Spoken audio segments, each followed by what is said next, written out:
Esha was always the kind of person who put others first. Friends leaned on her for advice, colleagues depended on her to pick up their slack, and family often turned to her for emotional support. On the surface, she seemed endlessly patient and kind. But behind the calm smile, she was exhausted.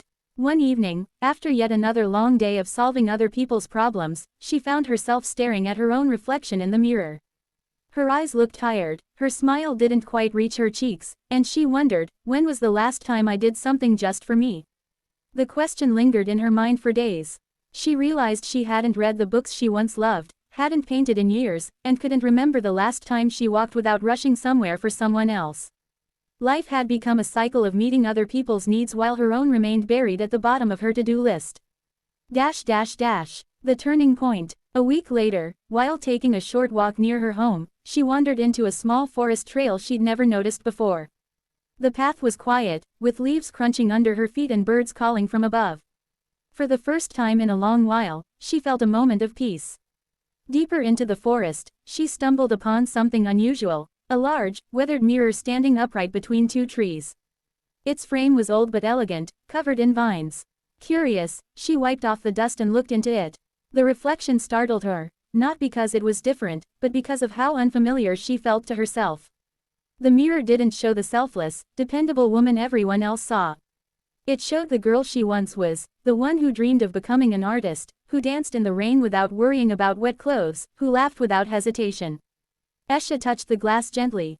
A thought rose within her. If I keep pouring everything into others, what will be left of me? The realization, that mirror became her secret sanctuary. Every evening after work, she returned to the forest, stood before it, and asked herself questions she had long avoided. What do I truly want? What makes me happy? What do I need to let go of? The answers were slow, hesitant, but they came. She wanted to paint again. She wanted to say no, without guilt. She wanted to stop measuring her worth by how useful she was to others. She realized that focusing on herself didn't mean she would stop caring for people. It meant she would finally start caring for herself with the same devotion she gave everyone else. The practice. Esha began with small steps. She set boundaries at work, refusing tasks that weren't hers. At first, her colleagues grumbled, but she stood firm. She carved out time in the mornings to paint, sometimes just a few strokes before rushing to work, but it filled her with joy. She reconnected with old friends who inspired her rather than drained her energy.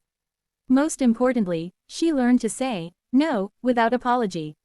The first time she did, her voice trembled. But with each no, she felt a little stronger, a little freer. The resistance. Not everyone welcomed the change. Some friends accused her of being selfish. Her family wondered why she wasn't as available as before. But Esha understood now. People who loved the old version of her, the one who gave without limits, might struggle with the new her.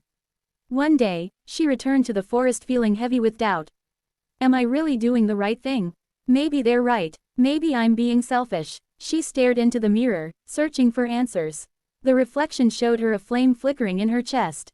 It was small but steady, representing her spirit, alive, warm, and finally being tended to. No, she whispered to herself. This isn't selfish. This is survival. The transformation. Months passed, and the change in Esha became undeniable. She laughed more, her eyes sparkled with life, and her paintings filled her small apartment with colors and stories she had carried inside for years. Her new energy even began to inspire others. A colleague asked her how she managed to stay so calm. A friend admitted she admired Esha's courage to put herself first. Slowly, people started respecting her boundaries because they saw she respected herself. The mirror in the forest became less of a refuge and more of a reminder. She no longer needed it to see herself clearly, she carried that clarity within. The lesson. One evening, standing before the mirror for what felt like the last time, Esha whispered. I finally understand. To truly give to the world, I must first give to myself. The forest seemed to nod in agreement, leaves rustling softly. The mirror shimmered, and for a brief moment, she thought she saw her reflection smile back knowingly. She left the forest that night with lightness in her step, carrying the lesson that had changed her life. Focusing on yourself isn't about shutting the world out, it's about strengthening the core of who you are so that everything you share with others is genuine, not forced. Takeaway. Esha's story is a reminder that life often pulls us in countless directions, and it's easy to forget that we, too, deserve our own care and attention. Focusing on yourself means protecting your boundaries, listening to your inner voice, allowing yourself joy without justification, remembering that you are not just what others need, you are also what you dream, love, and choose for yourself.